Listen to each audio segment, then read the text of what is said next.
আসসালামু আলাইকুম আমার প্রিয় শিক্ষার্থী, আশা করি সকলেই ভালো আছো। আচ্ছা, এই ফর্মটা কিভাবে ফিল আপ করবা দেখো। এইখানে হচ্ছে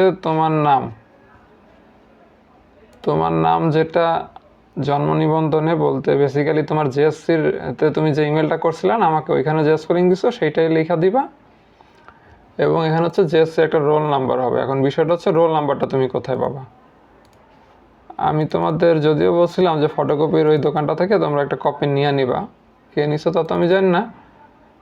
তো আমি এটা তোমাদের গ্রুপেও শেয়ার করছিলাম, তো তোমরা নিছো কি না সেটা আমি জানি না। তো এখন দেখো এখানে বিষয়টা হচ্ছে যে এরকম একটা শিট তোমরা ফটোকপির দোকান থেকে নিয়ে নিবা। এই দেখো এইখানে আমি যে কোনো একটা দিয়ে দেখাই। দেখো জেএসসি 2023 তোমরা রেজিস্ট্রেশন করছো। এইখানে দেখো রায়সা আহমেদ, ওর একটা রোল নাম্বার আছে। এইটা আমার দরকার নেই, আমার লাগবে এই রেজিস্ট্রেশন নাম্বারটা। এই রেজিস্ট্রেশন নাম্বারটা মনে করো রায়সা আহমেদ, সেখানে এটা দিবে। ঠিক আছে, নামের স্পেলিং কোনটা হবে?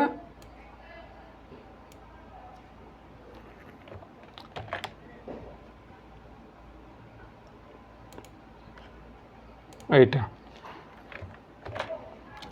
তারপর হচ্ছে ক্লাস রোলের রায়সার কত, এক লিখবা। তারপর দেখো জন্ম নিবন্ধন নাম্বার এখানে যেটা লিখছো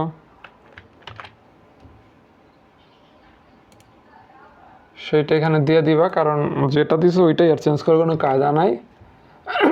তো এটা হচ্ছে যাই হোক, আমার এখানে জাস্ট বুঝো কিনা দেখো।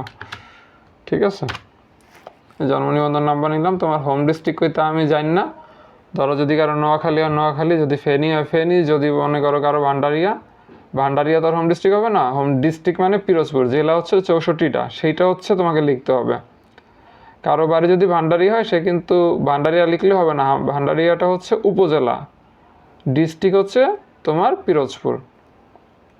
তো জিনিসটা হচ্ছে এরকম।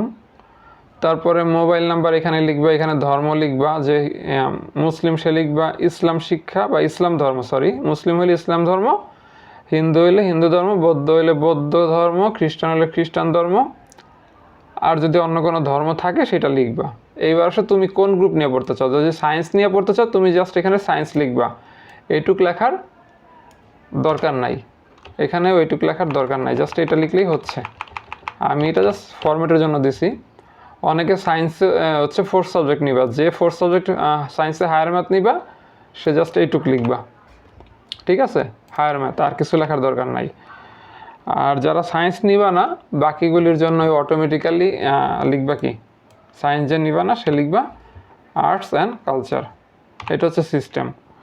এইবার আসলে তুমি ইমেলের সাবজেক্টে কি করবা।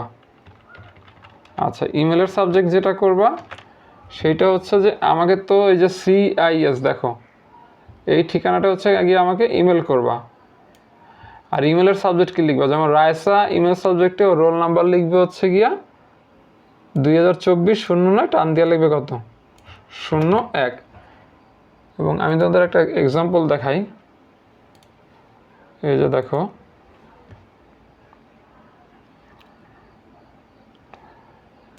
এইখানে যখন আমি ইমেল করব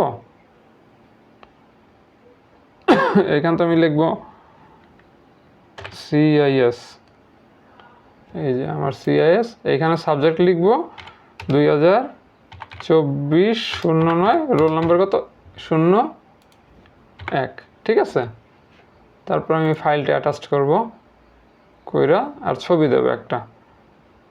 তো এই যে এখানে ক্লিক করলে তোমার হচ্ছে গিয়া ফাইলটা অ্যাটাচড হবে। যে ফাইল দাও তুমি, PDF দিবা, আর আমাকে সবসময় অফিস ওয়ার্ড ফাইল আর PDF দুইটাই দিবা।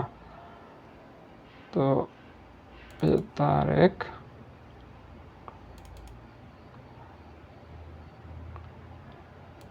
এই যে এইখান থেকে ধরো এটা আমি নিলাম জাস্ট তোমাদের দেখানোর জন্য, তোমরা তো অ্যাকুরেট ফাইলই দিবা। তো এইভাবে লিখবা। ঠিক আছে, আশা করি বুঝবা, চেষ্টা করবা, আর তোমরা আস্তে আস্তে এগুলো এমনি শিখা যাবে, কারণ ইন ফিউচার তো কম্পিউটারেই কাজ করবা, ইমেল টিমেল এগুলি বাধ্যতামূলক লাগবে একটা পর্যায়ে। তো এখন হয়তো গালি দিতে পারো, ইন ফিউচারে বলবা না স্যার ভালো করছে। তো থাকো, আর তারপরে কোনো কনফিউশন লাগলে জিজ্ঞাসা করো।